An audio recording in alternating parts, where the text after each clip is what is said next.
Hey, it's Dr. Jordan Taylor, Undergraduate Exercise Science Program Director and Associate Teaching Professor at the University of Kansas. And welcome to another episode of Fitness Facts. Proprioceptive Neuromuscular Facilitation stretching, also known as PNF stretching, was originally developed as a technique to relax muscles that demonstrated increased tone or activity. It has expanded to the conditioning of both athletes and the general population as a method of increasing range of motion and overall flexibility. PNF stretching techniques are normally performed with a partner and make use of both passive movement and active concentric or isometric muscle actions. There are several PNF techniques, but perhaps the most common method is the hold-relax method, also known as the contract-relax method. This method involves taking the muscle or joint into a static stretch position while keeping the muscle relaxed. After this static stretch position is held for about 10 seconds, the muscle is contracted for 6 seconds with a strong isometric contraction against a fixed external object, such as a partner's force in the direction of the stretch. After a short 1 to 2 second rest, another passive stretch is performed for 20 to 30 seconds, potentially resulting in a greater stretch. The isometric contraction may result in stimulation of the Golgi Tendon Organs, or simply GTOs for short, and this may help maintain low muscle tension during the second stretching maneuver, allowing the musculotendinous unit to further lengthen, resulting in increased range of motion. Exactly how PNF stretching induces significant improvements in range of motion is not currently known. However, there are some proposed mechanisms. The theoretical physiological mechanisms for how PNF stretching improves range of motion include autogenic inhibition via GTO stimulation, reciprocal inhibition, stress relaxation, improved stretch tolerance, and enhanced 1A pre-synaptic inhibition within the spinal cord, which may reduce the excitability of spinal reflex pathways. PNF stretching may be superior to other stretching methods because it assists muscular relaxation, and compared to other forms of stretching, it typically produces greater gains in flexibility. PNF stretching is most effective if completed after exercise and done at least twice a week to ensure lasting range of motion and sustained beneficial effects. However, PNF stretching should not be conducted prior to intense workouts, games, or practices. This is because PNF stretching has been shown to decrease strength and power when performed prior to high-intensity and maximal effort exercises, such as jumping, plyometrics, sprinting, cutting, or other similar movements. These effects can last longer than 90 minutes. So, stick to performing PNF stretches after your intense workouts or practice sessions and not before them, to avoid reduced muscular performance. All right, so let's get into demonstrating these PNF stretches. Again, this is a great way of improving flexibility, mobility. You generally want to do these after a workout, after a game, practice.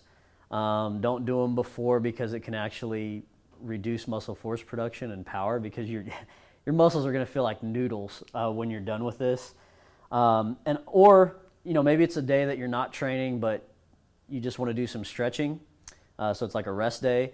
Just do a warm-up, 5 to 15 minute warm-up, get a light sweat going, get your intramuscular temperature up, because muscles that are warm always are going to be able to stretch and extend. They're going to be more extensible if they're warm. So we'll go ahead and lay back, Ethan. First PNF stretch we're going to do is for the hamstrings, right? So hip extensors and knee flexors back on the posterior aspect of the thigh. So the way you do this PNF stretching is you're going to move, I'm going to move his thigh into, we're moving into hip flexion, but I'm going to kind of find where that end range of motion is, where he starts to kind of tighten up. You feel a mild stretch, no discomfort. So mild stretch, no discomfort. And I'm just going to hold this for about 10 seconds. It's just a passive stretch, letting those hamstrings, the bicep femoris, semimembranosus, semitendinosus, stretch out, relax, elongate, okay? And let's say that's been 10 seconds. I wasn't counting. But what I'm going to have him do now is I'm going to hold this knee in extension. I am going to tell him, when I say contract, he is going to contract these hamstring muscles back here and try to drive his heel back down to the floor, okay? So you're going to hold that contraction for about 6 seconds, okay? So give me a good hard contraction. 1, 2, 3, 4, 5, 6, and relax, okay? Then I'm going to take Usually you'll get a little more range of motion after that contraction, taking it back into flexion a little bit. So I gained a few degrees there, okay? And it's this alternating between a contraction and a relaxed passive stretch that really helps you improve your range of motion and flexibility, okay? So it's thought that, I'm going to hold this stretch for about 20 seconds before I have them contracted again, but it's thought that by utilizing that strong contraction, you may activate what are called Golgi Tendon Organs. These are little proprioceptors near where the muscle meets the tendon, and they send a message in via a 1B afferent neuron to the spinal cord, and then the spinal cord, as a result of that strong contraction in that stretched state, may reduce the neural drive and the tension in that same muscle group. So that allows you to further extend the hamstrings and get a little bit better stretch, okay? All right, so go ahead and contract again. 2, 3, 4, 5, 6, and relax. And now I can, starting to loosen up, I get a little more range of motion. That's about where it starts. No pain, right? Nope. Okay, so now you see we're at about exactly 90 degrees of hip flexion. Hold this for another 20 seconds. Now, these are all theories about how this works. If it's not the Golgi tendon organs, I've seen some research saying, well, the Golgi tendon organs aren't going to be firing after the contraction.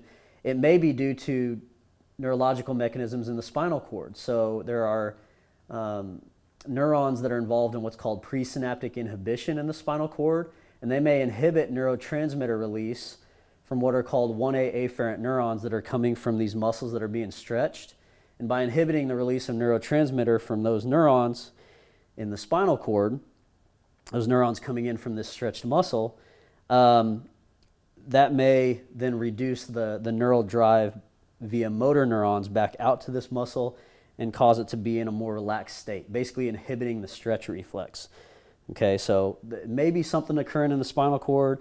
It may just be that as you go through this alternating contraction and relaxation, that you improve your ability to tolerate stretch and your perception of stretch, and where the end range feels comfortable is improved. So stretch tolerance, stress relaxation, those are other potential mechanisms. So let's go ahead and contract one more time. 4, 5, 6, and relax. And then now you see even more range of motion, okay? So we'll take a break. So you generally do this about 3 or 4 times with each muscle group. Hold the contraction for 6 seconds, move into a slightly improved range of motion, hold that passive stretch for 20, 30 seconds, then repeat. Have them contract again. You're having them contract the same muscle group you're wanting to stretch, okay? And there's other methods of doing this. There's an antagonist contract technique where when I'm holding this passive stretch here, I would actually have him contract his hip flexors and quad and try to pull his leg towards his face and torso. So he's assisting me with the stretch, okay? And you can relax. That makes use of what's called reciprocal inhibition. So as he tries to contract his hip flexors in front and his quad here and pull his leg towards his face and torso, there's a reflex that occurs, basically an arc in the spinal cord, where when these muscles are active on the front of the leg, neurons going to the muscles on the back that I'm trying to stretch, the hamstrings, they're going to be kind of inhibited and shut off to help reduce the tone and relax the hamstrings, the muscles that I'm trying to stretch. So that's reciprocal inhibition. And this occurs like when you walk. You know, if you're swinging your leg, if you're swinging your leg forward when you walk, I'm trying to stay hunched down so you can see me in the camera, swing that leg forward to walk, the hip flexors have to be active while the glutes and hamstrings are turned off, right? Because if both muscles are firing at the same time, your leg's not going to be able to move, okay? So there's a lot of different theoretical mechanisms as to why this type of stretching works. Okay, so the next stretch we'll move into is going to be for the glutes, right? So hip extensors. So I'm just going to flex his knee, kind of bring it out slightly to the side, so I'm externally rotating it just a little bit here. All right. And I'm going to press down and just hold this passive stretch again, okay? Typically, you're going to hold the passive stretches for 20 seconds or so. We'll say that 20 seconds has passed. Now I'm going to instruct him to try to drive his foot into my chest, okay? So go. Yep, I got to really bear down. I'm too light. There we go. and relax. So we held that for 6 seconds. Then we go back into a passive stretch. Is that too much? No. Okay. You don't want it to be painful. Just stretch to a point of mild discomfort, okay? You feeling it in your glute? Mm-hmm. Okay. So we'll say I've held that for 20 seconds, so go ahead and contract. Too light. Ethan's a strong kid. Relax. So again, you're holding the contraction for about 6 seconds. Too strong, Ethan. He's got these super CrossFit legs over here. All right, going back into a stretch.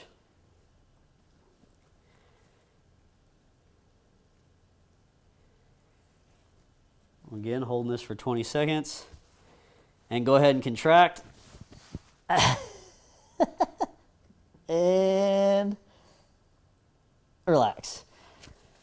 Now we're going to stretching the piriformis, okay? So the piriformis is a hip external rotator, right? So it rotates the thigh out laterally, all right? So to stretch it, we want to cross the thigh over. This one feels really good. I love this one. My piriformis is super tight.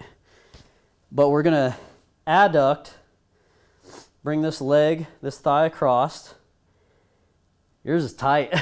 He has a tight piriformis. So you're going to feel that stretch here on the lateral aspect of the hip, all right? It's deep down there. It's a deep hip external rotator. Okay, so I'm just holding this stretch again for about 20 seconds. No pain, right? Just a good stretch. All right. Now, when I say go or contract, you try to bring your leg back to this position, okay? And I'm going to resist that. So he's going to contract the piriformis, try to bring this leg back over, okay? But I'm not going to let him, obviously. We're holding an isometric contraction. Okay, ready, go. 2, 3, 4, 5, 6. And then we relax just for a couple seconds, and then I go back into a stretch. Already, geez. Already got more range of motion. So going to hold this for 20 seconds. Notice how I'm bracing his other leg here with my foot. So we'll hold this for about 20 seconds. We'll say I counted to 20. Now go ahead and contract. 1, 2, 3, 4, 5, 6. Relax. Give him a second. Then we'll go right back into that stretch. Okay. Now notice, now I'm able to get his foot to the ground. Okay. So greatly improved mobility here through that right hip. So we'll hold this for about 20 seconds. Comfortable stretch, no pain. Now go ahead and contract. 3, 4, 5, 6, right? And you can see, I mean, gosh, it's just much more range of motion, flexibility there has improved, okay? Next one I'll do will be gastroc and soleus, okay? So gastroc and soleus is complex of muscles on the backside of the lower leg. They're connected to the heel by the Achilles tendon. So I'm just going to hold this stretch here, pushing his toes and top of his foot towards his shin. That's stretching gastroc and soleus.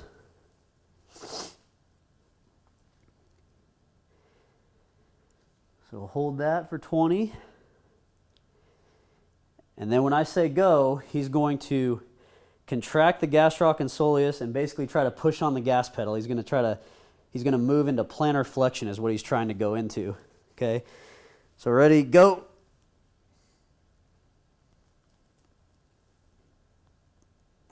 Relax. So again, hold the stretch. I'm just going to show this one twice.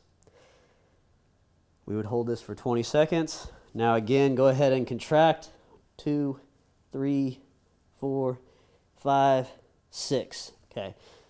Again, working on that ankle. Whoo, Rice Krispies, snap, crackle, and pop. So again, working on that ankle mobility. You know, that's important if you're squatting, especially if you're trying to get deep into squat. You need to have that good ankle mobility. All right, so go ahead and what do I have next? Flip over onto your stomach. So prone position. I'm going to stick with the right leg. So right leg's on this side now. So we're going to stretch the hip flexors. So these are muscles on the front part of the leg that allow you to drive your knee up, like say if you're sprinting, right? So lift that knee up. All right, so here, what I'm going to do, I'm going to kind of brace just above his right glute with my knee, supporting below the knee here with my left hand, grabbing his ankle with my right. And I'm just going to pull up, kind of like a scorpion, okay?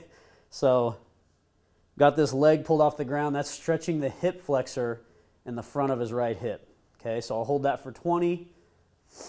Then when I say go, Ethan's going to try to drive his knee back down to the ground. Okay, so he's going to try to drive it back down to that position. Okay, ready, go. Relax. So again, hold that for 6 seconds. All right, go back into a stretch. So I'd hold this for 20. No pain? Nope. All right. You got some heavy legs. Thank you. You got some meat on these things. It's all muscle. Okay. Go ahead and contract. 5 and 6. Take a break. All right, so we would do 3 sets. I just did 2. I'd go back, hold a passive stretch. That's going to stretch out those hip flexors. Now we're going to stretch his quad. So the hip flexors are up here.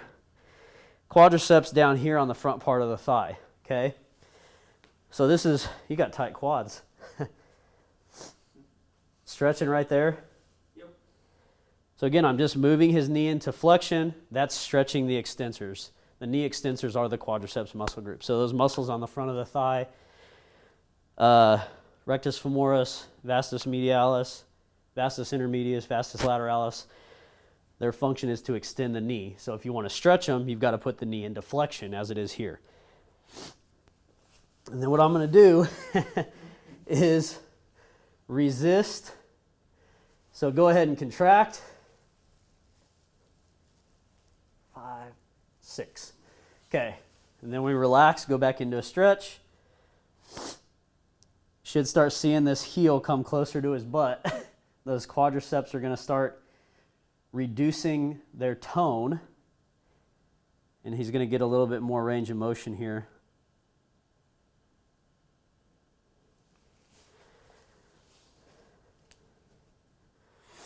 Okay, so that's probably been 20 seconds, so close approximately. So go ahead and contract. 5, 6. Okay, and back to a stretch. So he's close to, that heel is close to his butt now, and no pain, right? It feels comfortable? Nope, no pain. Okay. So you can see how his range of motion is slightly improving. And there we're touching there. And I'm not forcing this. I mean, that's his end point. Okay, so let's go. One more contraction. Go. 3, 4, 5, 6. So again, just repeating the stretch and the contraction of the same muscle you're trying to stretch, okay? Now then, go ahead and sit upright in a butterfly position. Now we're stretching, squat down. Now we're stretching the adductors. So these are inner thigh muscles, adductor magnus, brevis, longus, gracilis, pectineus, whole bunch of inner thigh muscles there that we're going to work on. All right, so commonly called groin muscles. So he's just pulling his knees or his heels in towards his body. We've got the hips externally rotated and the thighs abducted. All right. And I'm just going to assist with the stretch. So he's just staying relaxed here. I'm pushing down on the knees. That's stretching the inner thigh muscles.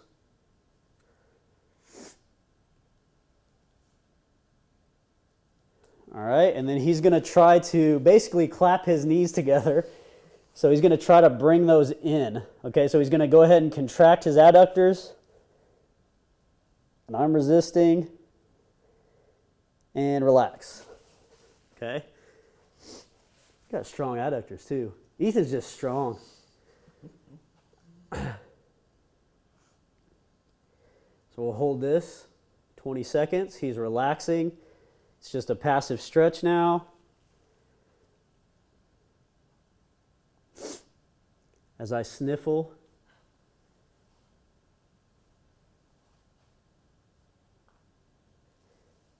We'll say I've held that for 20 seconds. So now go ahead and contract. Yep, I'm resisting. 3, 4, 5, 6, and relax. And then we go back into another stretch. So again, you're going to do that about 3 sets, and a set includes the contraction, the stretch. That's one set. Then a contraction, stretch, second set. So do that for basically 3 sets on each muscle group. Obviously, I showed only doing his right leg, but you would want to do the left leg as well. And I mean, these make pretty immediate gains in range of motion and flexibility. Your clients will really notice it. You can do PNF stretches for the upper body as well. There's a lot of different ways of doing that. I might show a couple here. Let's show for the shoulder.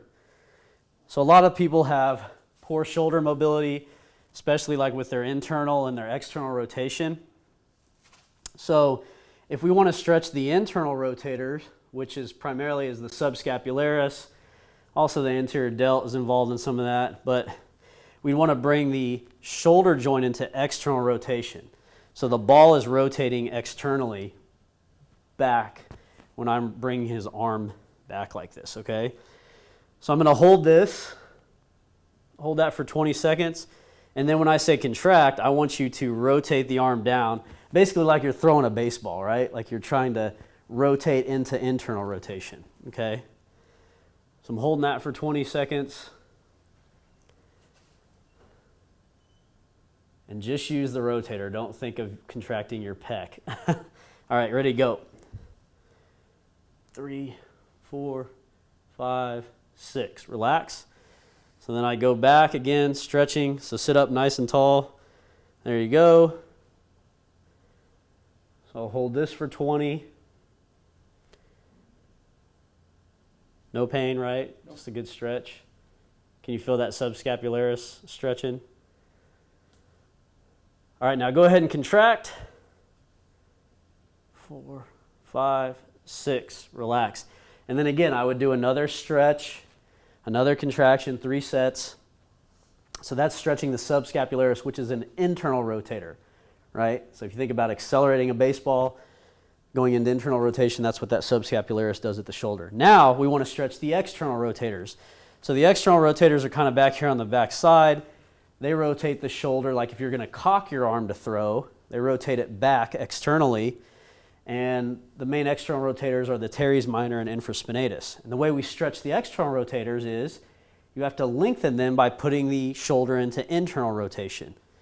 So now I have the shoulder internally rotated. That's stretching back here, lengthening those external rotators, the teres minor and infraspinatus. So I'm just stretching the arm. Gonna hold that 20 seconds. And then when I say go or contract, Ethan is going to try to externally rotate like he's cocking his arm to throw a baseball, okay? All right, so go ahead and contract. Try to externally rotate. I'm resisting that. 5, 6, relax. And then we're just going to go back into a stretch. So I'm internally rotating his arm to stretch his external rotators. Again, hold it for 20 seconds. We'll say 15, 16, 17, 18, 19, 20. Now go ahead and contract, rotate, trying to go into external rotation, and relax. So again, you would 3 sets for that arm. Those are some common PNF stretches you can do. Squat back down beside you so I can be on camera. Common PF stretches. Like I said, you can really PNF stretch any muscle. You just have to think about, what muscle am I trying to stretch? How do I put it into a stretched position? And then after you hold that muscle in the stretched position, you contract the same muscle for 6 seconds and you just repeat for 3 sets, okay? Basically, as you saw, I mean, PNF stretching is a very effective stretching technique. In fact, there's some studies out there that show it improves range of motion and flexibility even better than, say, holding a static stretch or dynamic stretching, which I'm a big advocate of dynamic stretching, especially before a training session or competition or game. But Ethan's got some stories. He's used PNF stretching, I know with some of his clients at the CrossFit gym. So maybe you want to tell how you've used PNF stretching and the benefits you've seen with your clients. Yeah, so specifically one client that I had came to me with some severe lower back pain, wasn't able to bend down to the ground to play with his shoulder and to pick things up. It ended up being from very tight hamstrings and adductors or inner thigh muscles. And so we used some PNF stretching techniques over a few weeks, and that really resulted in almost fully eliminating his lower back pain. And by the time, and several weeks later, we were able to start integrating deadlifts and actually loading him up from the ground as opposed to not even being able to bend down. Yeah, quality of life. I mean, that's important. And obviously when you're not mobile and not flexible and you can't get into the positions to do the things you want to do in life, it can become a major issue, especially as you get older. Makes a difference. Yeah. I hope this Fitness Facts video helped you understand what PNF stretching is, how it's performed, and how it benefits flexibility. Thank you, Ethan, for coming in today to help demonstrate. If you have questions for me about the KU Exercise Science program, email me at jtaylor@ku.edu or call 913-897-8516. Thanks for watching. What's your contact info, Ethan? If you want to find me, you can look up Overland Park CrossFit here in Overland Park, Kansas City, or you can find me on Instagram at Ethan Whitert, no caps, no spaces.